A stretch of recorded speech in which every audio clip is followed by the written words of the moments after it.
여러분 안녕하세요. 반갑습니다. 오늘은 6월 12일 수요 성경 공부 시간입니다. 사도행전 속으로 이제 30번째 시간이 되었는데요. 지난 시간 사도행전 11장을 오늘 마무리하겠습니다. 베드로 사도가 요빠에 있다가 가이사랴로 가게 되는 일이 생깁니다.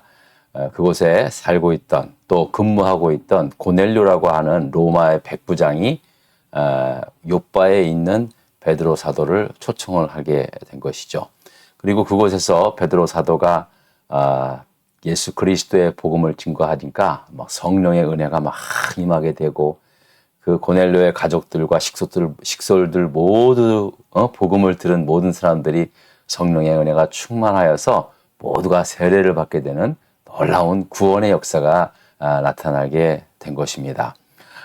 이 소식은 유대 그리스도인들에게 인근뿐만 아니라 특히 예루살렘에 있었던 유대 그리스도인들한테도 굉장히 놀라운 충격적인 그런 소식이 될 수 있었습니다. 왜냐하면 그 당시에 유대인들은 비록 예수 그리스도를 구주로 영접하여 그리스도인이 되었다 할지라도 거듭난 사람이 되었다 할지라도 아직까지는 자기들이 할례받지 않은 이방인들에 대해서는 여전히 유대 전통을 따르게 되어서 그들과는 상종도 아니하는 그러한 전통을 계속 고수하고 있었던 때였거든요. 그런데 초대교회의 지도자격이었던 베드로 사도가 할례받지 않은 이방인이다. 그리고 게다가 또 자기 민족을 점령하고 있는 로마 장교의 집에 가서 그들에게 복음을 전하고 성령의 은혜를 충만히 받게 하여 세례를 베풀어 준 거에 대해서 유대 출신의 교인들이 굉장히 큰 쇼크를 받게 된 겁니다. 이럴 수도 있는 거야?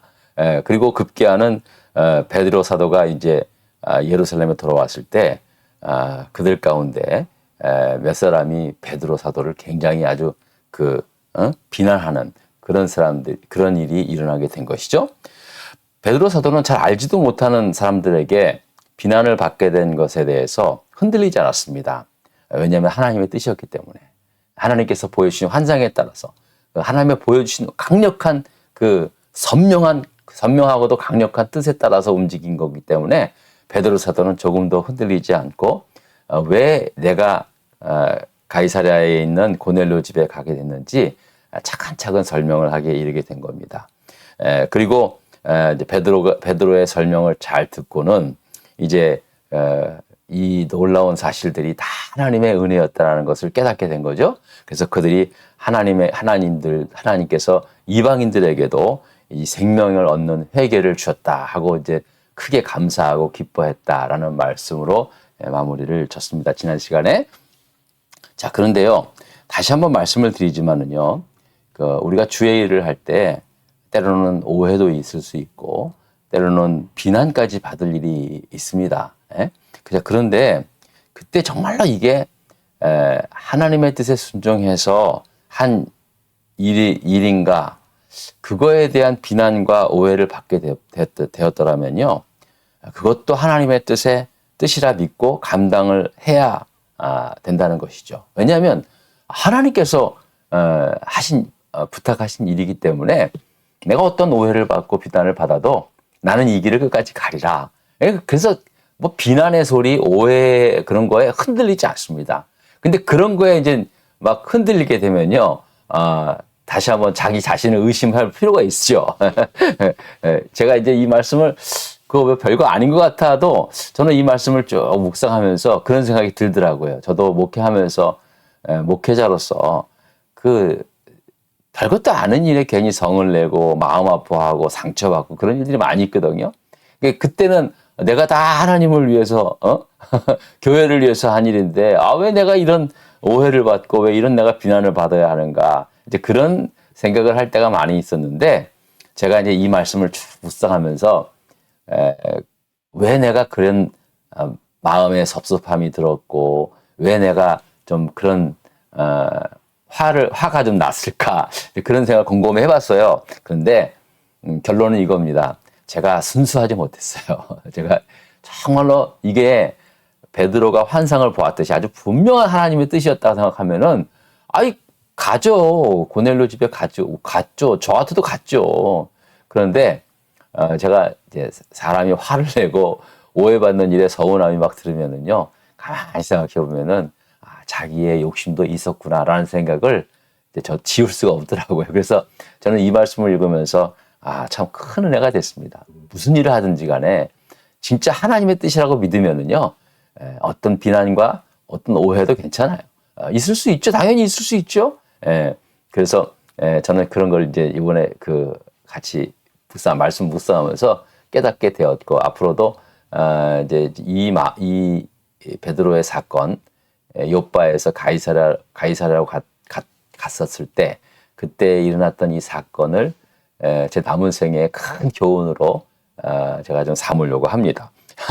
자, 오늘은 이제 3번의 문제를 좀 보도록 하겠습니다. 자, 3번 문제 볼까요? 자, 스데반의 순교로 일어난 핍박과 환란으로 인해 흩어진 사람들 중 구브로와 구레네 몇 사람이 안디옥에 이르러 헬라인에게 주 예수를 전파한 후 어떤 일이 일어났습니까? 라는 그러한 질문입니다. 자, 일단은 우리 한번 지도를 보겠습니다. 도대체 안디옥이라는 곳이 어떤 곳인가? 여기 지금 예루살렘이 있잖아요. 요 예루살렘에서 핍박을 받은 이제 그리스도인들이 각지로 흩어지게 됐죠. 여기가 이제 가이사라죠. 한 230km. 예루살렘에서 이 230km 정도 되는 그 곳이고, 요바에서는 한 50km 있다 그랬죠. 자, 근데 요 정도 되는 이제 거리보다 훨씬 더 안디옥이라는 곳은 멀죠. 근데 이 안디옥이 지금의 이제 현재 이 터키 지역인데요. 왜 작년에 터키에 엄청난 지진이 일어나서 많은 사람들이 죽지 않았습니까? 그때 지진에 굉장히 많은 피해를 입은 지역 가운데 하나가 안타키아라는 곳인데요. 바로 이 안타키아가 고대 이 안디옥이라는 도시입니다. 이곳에서 굉장히 큰 지진을 입어가지고 저도 그때 참 안타깝게 생각을 했었는데요. 자, 이 안디옥이라는 이 곳에서 이제 핍박받은 그리스도인들이 가서 이제 복음을 전하게 되었다라는 것입니다. 자, 그랬을 때 어떤 일이 일어나냐면요. 말씀 21절을 좀 볼까요? 다시. 자, 어떤 일이 결과가 어떻게 되면은 주의 손이 그들과 함께 하심에 수많은 사람들이 믿고 주께 돌아오더라라고 말씀합니다. 자, 여러분, 하나님의 손이 그들과 함께 하니까 수많은 사람들이 주께로 돌아오는 그런 놀라운 역사가 일어나게 되었다는 거죠. 한마디로 큰 부흥의 역사가 일어나게 되었다는 것입니다. 저는 확실하게 믿는 거는요, 교회의 부흥은 하나님의 손에 달려 있습니다. 근데 여러분, 하나님의 손이 우리처럼 우리 육신의 손처럼 이렇게 달려 있는 건 아니겠지 않습니까? 저는 이 말씀을 묵상하면서 하나님의 손이란 뜻이 무엇일까? 우리가 보통 있잖아요. 우리가 강한 아주 나의 가장 치권 있는 사람은 이 사람 나의 오른팔이야. 이 사람 나의 왼팔이야. 그렇게 표현을 하잖아요. 하나님도 마찬가지. 하나님이 수족처럼 쓰는 천군 천사들, 하나님의 영, 그 천군 천사들이 역사해가지고요. 교회에 큰 부흥이 일어나게 되었다라는 것입니다. 여러분, 하나님의 손은 곧 성령을 의미합니다. 하나님의 손, 성령께서 강력하게 역사하시면은요, 교회의 부흥은요, 또다시 일어나게 됩니다. 모든 교회들이 지금 세계적으로 어려운 상황이 있지만은 저는 반드시 하나님의 손이 또 함께 하셔서 새로운 제3의 교회의 부흥의 역사가 저는 분명히 나타나리라고 저는 믿습니다. 우리 코발리스 하는 장로교회도 아주 큰 부흥의 역사가 나타나기를 간절히 기도합니다. 아멘. 예. 자, 그랬더니, 이게 이제 이 안디옥 교회에 이 놀라운 부흥이 일어났다는 소식을 예루살렘 교회가 들은 거예요. 자, 그래서 어떻게 했습니까? 자, 예루살렘 교회가 이 사람들의 22절입니다. 소문을 듣고 바나바라는 사람을 안디옥까지 보내니 그가 이르러 하나님의 은혜를 보고 기뻐하며 모든 사람에게 굳건한 마음으로 주와 함께 머물러 있으라 권하다 그랬어요. 예루살렘에 있는 교인들이 교회 지도자들이 이 소식을 세상에 안디옥이라는 거 하는 곳은 그 이방 지역이거든요. 그리고 헬라 사람들이 많이 있었어요. 근데 그곳에 복음이 역사돼가지고 이제 막 교회에 부흥이 일어나고 있다니까는 당장에 그 초대교, 그러니까 첫 목회자인 바나바를 갖다가 이제 파송해 보냈다는 거죠. 바나바가 와서 보니까는 하나님의 나타난 놀라운 역사를 보니까 너무나 크게 감동해서 너희들 아주 굳건한 마음을 가지고 흩어지지 말고 주와 함께 머물라 그렇게 권면을 했던 것이죠. 자, 그러면 도대체 바나바라는 인물이, 바나바라는 목회자가 어떤 목회자인가? 여러분 말씀을 보면은요. 자, 문제를 먼저 볼까요? 자, 바나바는 어떤 사람이고 그가 사울이 머무르고 있는 다소로 간 이유는 무엇입니까? 라고 말씀을 하고 있습니다. 자, 바나바는 여기 성경을 보니까는요. 자, 여기 보십시다. 자, 바나바는 24절에 보니까 착한 사람이요 성령과 믿음이 충만한 사람이라 이에 큰 무리가 죽게 더하여 지더라 라고 해서 바나바는 착한 사람이요 성령과 믿음이 충만한 사람이라고 정의하고 있습니다. 그러니까 그는 성품과 인품, 그 다음에 그의 영성 모두가 진짜 성령이 하나도 부족함 없이 성품도 너무 좋으시고 뭐 성품이나 인품이나 다 똑같지만은요. 인품도 너무 좋으시고 그 다음에 정말로 성령의 믿음에 충만한 그러한 사람이라는 거예요. 요즘 사실 이런 목회자들 사실 거의 찾아볼 수 없지 않습니까? 이게 좋으면 이게 좀 부족하고 다 그렇잖아요, 사람이. 근데 참 바나바는 정말 놀라운 사람입니다. 그런데 그가 이제 지금 누구를 찾아갔냐면요. 사울이 머물고 있는 다소라는 곳에 가서 사울을 데리고 왔어요. 왜 그가 그 다소라는 사울이 살고 있는 고향 다소에 가서 안디옥과 다소는 좀 가까운 곳이거든요. 그러니까 사울이 나중에 바울이 되지 않습니까? 그러니까 이 바울도 사울도요. 사실은 우리와 같이 이민자들이었습니다. 그러니까 이 지금의 터키 지역 다소라는 곳에서 태어나서 그곳에서 자랐습니다. 근데 그곳이 로마의 점령지다 보니까 태어나자마자 우리 미국에서 미국 시민권 주듯이 태어나자마자 이 사울도 로마의 시민권을 가지고 태어나게 된 것이죠. 그리고 그러나 유대교의 철저한 사람으로서 매년 예루살렘까지 와서 이제 하나님께 제사를 드렸던 그런 유대교에 아주 충실했던 사람이었는데 그가 변화가 되어서 다메섹 도상에서 변화가 되어서 이제 지금은 자기 고향 다소에서 머물면서 기도하고 있었다는 사실이죠. 그런 사실을 안 바나바는 그 전에 여러분도 기억나세요? 바나바가 원래는 그 예루살렘에 있는 교회 지도자들에게 이 사울이라는 사람을 소개를 했어요. 근데 여전히 좀 여의치가 않아가지고 어쩌면은 아마 바나바가 먼저 사울에게 너 당분간은 그 고향에 가 있어라, 뭐 기도하고 있어라, 뭐 그렇게 했을지도 몰라요. 어쨌든 이제 팩트는 이겁니다. 사울이 자기 고향 다소에 머물고 있었다는 거예요.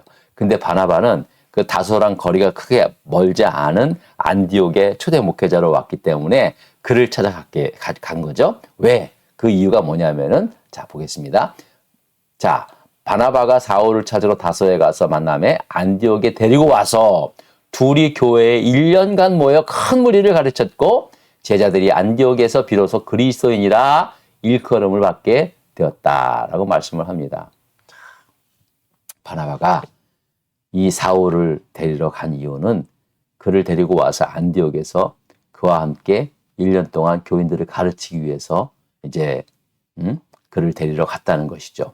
사울이 비록 과거에는 그리스도인들을 핍박한 사람이었지만 그가 누굽니까?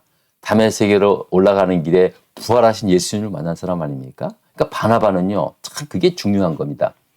자기가 비록 이 사울이라는 사람을 데리고 이제 자기의 마치 그냥 그 후계자 같은 그러한 모양으로 되어 있겠지만 동역자 같이 그러나 사실은 바나바는요, 자기는 부활하신 예수님 못 만났잖아요. 예? 근데 이 사울은 만났잖아요. 그러니까 그것을 인정하는 거예요. 그리고 그가 또 예수님의 말씀에 대해서는 잘 모르겠지만은 그가 또 구약의 그 모든 말씀이 정통하잖아요. 그러니까 그가 이 구약의 말씀, 그리스도의 구약에서 예언한 이 모든 말씀이 그리스도로 말미암아 이루어진 것에 대해서 그는 자기보다 더 해박한 지식을 가지고 있다는 것을 지식뿐만 아니라 그게 믿음이죠. 그 성경을 해석하는 그런 거죠. 그걸 인정했다는 거죠. 그래서 그를 모시고 와서 자기와 함께 1년 동안 교인들을 가르치게 되니까 그 결과 어떻게 됐냐면 비로소 그때부터 많은 사람들이 저 사람들 그리스도인들이야. 예수 믿는 사람들이야. 라는 칭호를 붙이게 되었다라는 말씀입니다. 여러분, 이게 굉장히 중요한 사건입니다. 이 사건이. 왜냐하면요. 지금까지 사도행전의 이야기는 예루살렘 교회의 중심으로 이루어졌는데요. 요 10장, 그러니까 요 이제 11장에 있는 이 안디옥 교회의 부흥과 함께 안디옥 교회로 초대 목회자로 바나바가 파송이 되고, 바나바는 다소에 있는 사울을 데리고 와서 1년 동안 그들을 가르쳤더니 그들이 비로소 그리스도인이라 칭함을 얻고, 그때부터 비로소 이 사도행전의 중심지가 예루살렘에서 안디옥 교회로 옮겨지는 거예요. 그리고 안디옥 교회에서 이제 바나바와 사울을 갖다가 안수하고 첫 세계 선교를 1차 선교 여행을 파송하는 그러한 교회의 중심이 되는 거죠. 이 과정이 참 너무 신기로운 거예요. 참 이게 정말 아무도 생각하지도 못한 그러한 곳이었는데, 핍박으로 인해 흐트러진 그 구레네 사람들, 그 다음에 구브로 사람 몇 사람이 가가지고 생명을 다해서 복음을 전하게 되었고, 성령의 큰 역사가 임함으로 말미암아 교회의 부흥이 일어나서 이제 새로운 선교 중심지로 부상하는 그러한 곳이 되었다라는 말씀입니다. 그러니까 여러분, 참 이 교회 역사를 보면은요, 언제나 아무리 아무리 그 장소라든지 아무리 뭐가 좋아도, 환경이 좋아도, 그 어느 곳이라도 높은 산이나 거친 들이나 어떤 곳이라도 성령이 임하는 곳에 교회의 중심이 되는 거예요. 성령이 임하는 곳에 선교의 중심지가 일어나고 영혼 구원의 중심지가 되는 그러한 곳이 된 겁니다. 우리 코발리사는 장로 교회에도 저는 그런 믿음을 가지고 있어요. 자, 그리고 이제 5절에 마지막 이제 5번 보면은요. 자, 5번 보도록 하겠습니다. 바나바와 사울을 유대의 장로들에게 보낸 이유가 무엇입니까? 누가 보내냐면은요. 이제 안디옥 교회의 교인들이 이제 바나바와 사울을 보내게 되었죠. 여러분들이 아마 읽어보시면 되게 아시겠지만 27절에서부터 30절에 보면은요. 그 당시에 이제 그 유대 전 지역에 아주 큰 흉년이 발생해가지고 예루살렘 지역에 살고 있던 사람들이 흉년으로 인하여 고통받는다는 것을 알게 되죠. 그래서 비교적 멀리 떨어져 있던 안디옥 교회의 그 소식을 듣고 안디옥 교회 교인들이 헌금을 해서 그 헌금을 가지고 초대 목회자인 바나바와 사울을 보내게 되었다는 거죠. 그러니까 구제 헌금을 보내서 그들의 고통과 아픔을 함께 나누는 그러한 일이 일어났다는 거죠. 그러니까 이 안디옥 교회가요, 참 그 당시에 이제 그 세계 선교의 중심 교회가 될 수밖에 없었던 이유는요, 이들은 정말 모든 면에 있어서 참 그 섬길 줄 알고 베풀 줄 알고 그랬던 교회였다라는 사실이죠. 그러니까 안디옥 교회가 특별히 바나바와 그러니까 바울이라는 사람이 있어서뿐만이 아니라 이들이 하나님의 말씀을 듣고 사람들이 그리스도인이라 칭할 만큼 예수 믿는 사람이야 인정받았다는 거죠.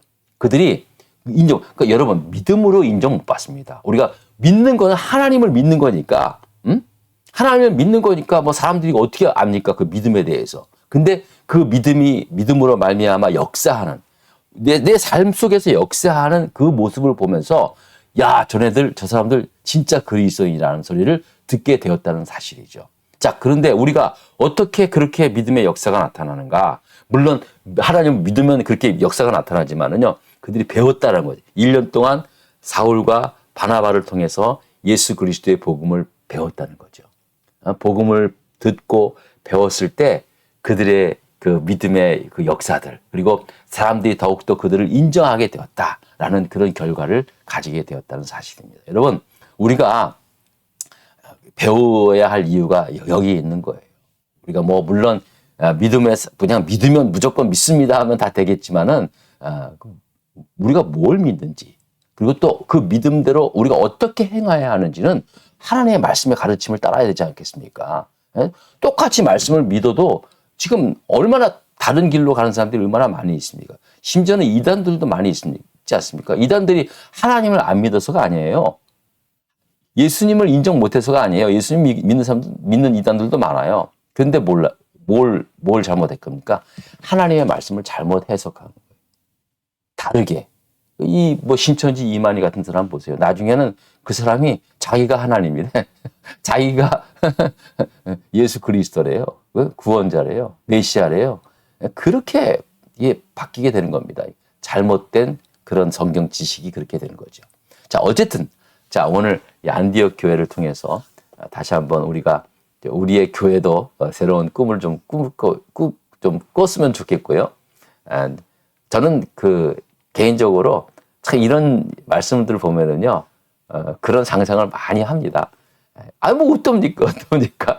그러면서 또 그런 기도도 하면서 우리 코발리스 하는 장로교회도 성령의 하나님의 손이 임하여서 코발리스 아닙니까? 코발리스, 코밸리. 예? 이 코발리스라는 이 이름이 이 밸리 가운데 아주 중심이 되는 지역 아닙니까? 밸리의 중심이 아니라 미션, 홀리 스피릿. 성령 중심, 교회 중심, 교회의 중심이 되는 그런 곳이 됐으면 좋겠다. 이제 그런 상상을 하면서 오늘 마무리하겠습니다. 여러분 늘 함께 해주셔서 고맙습니다. 감사합니다.